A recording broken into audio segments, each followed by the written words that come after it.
कालहरूमध्येको एउटा महाकाल बने रवि लामिछाने। आजबाट म अझ बढी रविको फ्यान भएर आएको छु। साँच्चै भन्दाखेरि साथीहरू, अब खोस्टामा मात्रै राष्ट्रसभाको संविधानको खोस्टामा मात्रै, विधानको खोस्टामा मात्रै राजतन्त्र अटाएको छैन, हिन्दू राज अधिराज्य अटाएको छैन।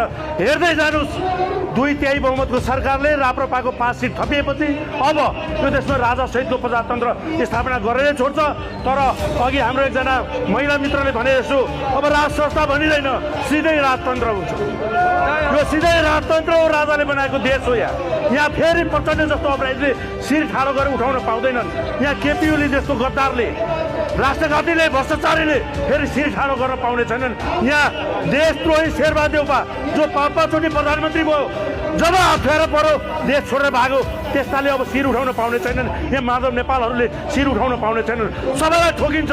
नेपाली जनता अब चुप लाएर बस्दैनन्। क्रान्तिको नाममा जनतालाई अल्झाउने देशद्रोहीहरूलाई कुनै पनि हालतमा नेपाली जनताले छोड्ने छैनन्। यो देश राजा, नेपाली सेना र नेपाली जनताले बनाएको। यो 3टा शक्ति बाहेक 2टा मात्रै शक्तिले यो देश अघि बढ्न नसक्ने रहेछ मित्रहरू। इतिहासले यो पुष्टि गरिसकेको छ। राणाकाल हेर्नुहोस्, पञ्चायतकाल हेर्नुहोस्, अहिले लोकतन्त्र हुँदै गणतन्त्र हेर्नुहोस्, देशको अवस्था कहाँ पुऱ्याएको छ। त्यसै आज राम्रो काम गर्नेलाई राजावादी ट्याग लगाइन्छ भने बालन शाह तपाईँ तुरुन्तै राजा ल्याउनुहोस् र देशद्रोहीलाई ठोक्न थाल्नुहोस्। एउटा म अन्तिम महत्त्वपूर्ण कुरा भन्न चाहन्छु। यो देवभूमि तपोभूमि नेपालमा प्रधानमन्त्रीको सुरक्षा कवच नै राजा हुन्छन् साथीहरू। राजा भइसकेपछि प्रधानमन्त्री माथि आइपर्ने सम्पूर्ण सवालहरूको उत्तर महाराजले दिनुहुन्छ, राजाले दिन्छ, नारायणी दरबारले दिन्छ। त्यसकारण यो कुरो जति चाँडो रवि र बालनले बुझे त्यति चाँडो तपाईँहरू लम्बी रेसका घोडा अर्थात् तपाईँहरूको शासन तपाईँहरू बाँचुन्जेल गर्नुहोस्। देश निर्माणको त राजाले गरिसकेका छन्। देशलाई नामाकरण राजाले दिइसकेका छन्। झन्डा राजाले विश्व सामु दिइसकेका छन्। अब यो देशलाई समृद्धशाली, शक्तिशाली र विकासशील मुलुक बनाउनको लागि तपाईँले राजाको आशीर्वादमा आफ्नो कदमहरू अगाडि बढाउन म हार्दिक आग्रह गर्दै म मेरो भनाइ राख्नुभन्दा अगाडि केही नारा लगाउँछु, साथ दिनुहोला।